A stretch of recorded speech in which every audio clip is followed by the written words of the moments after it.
L'ancien ministre de la Culture du Togo, Kossi Benyo-Lama Doku, se retrouve au centre d'un scandale académique de grande envergure. Des révélations accablantes sont apparues à la suite de l'évaluation de son dossier de candidature lors de la 46e session des comités consultatifs interafricains, CCI, du CAAM, session des lettres et sciences humaines. Cette évaluation, menée entre le 26 juin et le 10 juillet 2024, a mis en lumière des incohérences et des soupçons de fraude liés à ses qualifications académiques.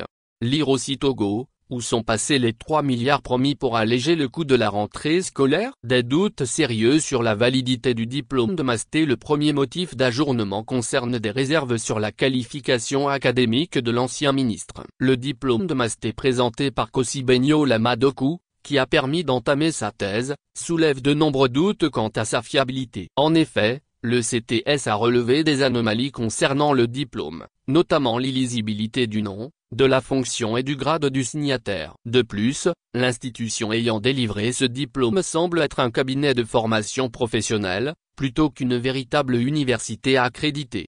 Un autre élément troublant est que ce diplôme indique au CAAM.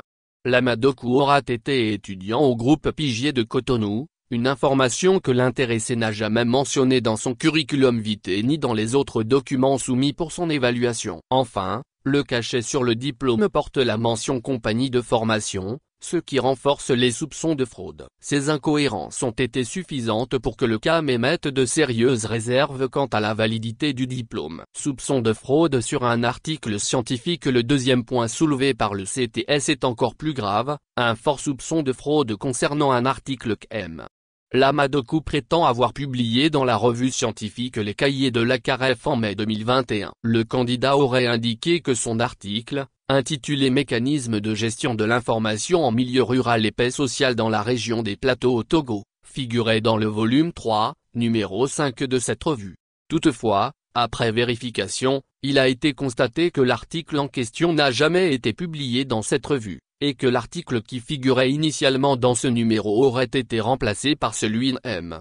Lama Doku. En outre, la mise en forme de cet article comporte des erreurs flagrantes, telles que des sauts de page, qui ne seraient pas tolérés par une revue scientifique sérieuse. Cette tentative de falsification a renforcé les soupçons de fraude autour de l'ancien ministre. Une candidature ajournée pour fraude présumée. En conclusion, la combinaison de ces doutes sérieux sur la validité du diplôme de master de Kossi Benyo-Lama Doku, associé à un soupçon de fraude académique sur un article scientifique, a conduit le CTS à ajourner sa candidature pour son inscription sur la liste d'aptitude aux fonctions de maître assistant, l'AFMA, du CAAM. Cet ajournement remet en question l'intégrité de l'ancien ministre et jette une ombre sur son parcours académique. Lire aussi La finance islamique fait son entrée au Togo, un séminaire pour former les formateurs, KGECFI. Un scandale qui ébranle la réputation de l'ancien ministre. Ce scandale de faux diplômes et de fraude académique a des répercussions importantes,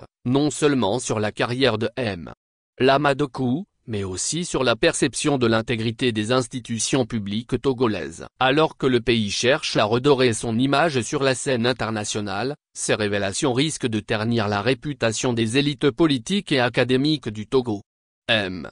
Lama Doku devra faire face aux conséquences de ses actes, et les autorités devront agir pour renforcer les mécanismes de contrôle et de vérification dans le processus de nomination aux postes académiques et administratifs.